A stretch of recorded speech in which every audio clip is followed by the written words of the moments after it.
So last week, we discussed a brutal terror attack on Palestinians, which left a 1-year-old baby dead. Jewish settlers firebombed 2 Palestinian homes, and at the time, Netanyahu came out and condemned the attack, and he quite clearly called it Jewish terrorism, and he said that he has, quote, zero tolerance for attacks that are like that. Now, don't get me wrong, it's certainly positive that he did that, but there is a hint of irony in that comment, which we'll get to in a little bit. But over the weekend, the but came. And what I mean by that is, he condemns the terrorism, but there's got to be a catch in there somewhere. So the Times of Israel reports on this. They say, Prime Minister Benjamin Netanyahu on Sunday lashed out at Mahmoud Abbas, accusing the Palestinian Authority president of failing to condemn acts of Palestinian terrorism. Quote, "We are determined to vigorously fight manifestations of hate, fanaticism, and terrorism from whatever side," Netanyahu said. "This is not a struggle by this or that faction. This is a matter of basic humanity and is at the foundation of our enlightened Jewish values. We deplore and condemn these murderers. We will pursue them to the end. They name public squares after the murderers of children. This distinction cannot be blurred or covered up." Okay, so number one, that's not true that Abbas never condemns terrorism. He does condemn terror attacks, and he did so just last year in 2014.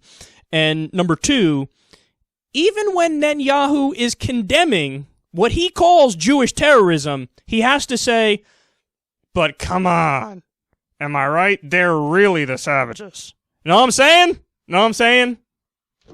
Can you just not? How about that? Can you not? And by the way, he wants to act like, oh, this is such an isolated incident. This never happens ever. I can't believe, oh, Jewish terrorism, terrible. I'm condemning it this once, so everybody shut the fuck up and back off me.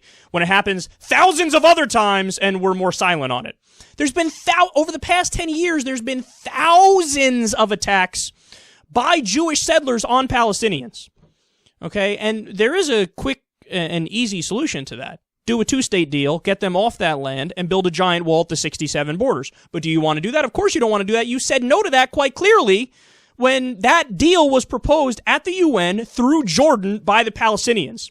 And you said, not only am I saying no to this, it's anti-Semitic that the Palestinians even proposed it. It's anti-Semitic that they want peace? That's a strange claim.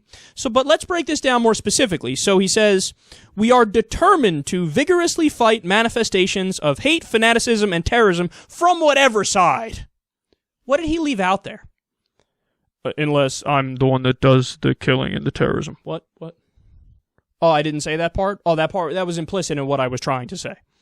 You have to remember, guys, it was the last incursion into Gaza, not me speaking here, but the international community speaking here, the UN and investigative reporter speaking here. They said, while Hamas absolutely committed war crimes, and by the way, we totally condemn that, nobody should kill civilians ever, they also said Israel committed war crimes. Netanyahu committed war crimes. Why? They attacked schools, they attacked hospitals, they attacked kids who were playing on a beach with no Hamas around them whatsoever. 75% civilian death rate, over 500 children were killed. By the way, there's your irony too. Oh, this is terrorism. Palestinian babies being killed. Well, that guy killed 1. You killed over 500. Oh, but I'm Benjamin Netanyahu. You can't question my intent. My intent was fantastic. Was your intent fantastic when you bombed the schools? And when you bombed the hospitals? And when you bombed the one power plant in Gaza? Which left everybody without electricity? Was your intent good then? Is your intent good no matter what the civilian casualty death rate is? If it's 75%, if it's 100%, is it still good? At what point do you say, intent might be a little iffy here?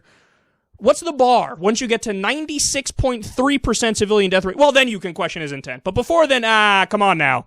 They're the savages. We're the good people, even if we kill all these civilians. Then when he said, this is not a struggle by this or that faction, this is a matter of basic humanity and is the foundation of our enlightened Jewish values. Again, what's he leaving out there? Well, it's our enlightened Jewish values Except for that one value we hold, which is occupation, which we're doing and continuing to do, and we're not planning on stopping. But outside of that, enlightened Jewish values. Enlightened Jewish values. Look, man, I get it. Don't get me wrong. In the Middle East, domestically, who has, a better internal policy to their own people? Sure, Israel has a better internal policy. The bar's pretty fucking low to begin with either way, though. We're talking about some surrounding states that do have one version or another of Sharia implemented. Brutally repressive internally. They'll arrest you, as we covered a story recently, they arrested somebody for questioning the existence of God. Obviously, domestically, Israel is internally more free than areas surrounding it. Nobody's denying that. And we applaud that internally they're better. But externally, they're worse because they're occupying. They are the aggressors. They took the Palestinian land and now they are keeping it. So if you're going to say, hey, we have enlightened Jewish values, at least be honest and say we're enlightened in many ways except when it comes to occupation. We're the problem. We're the bad guys. We're the ones that are fucked up. We're the ones that are acting illiberal in that way.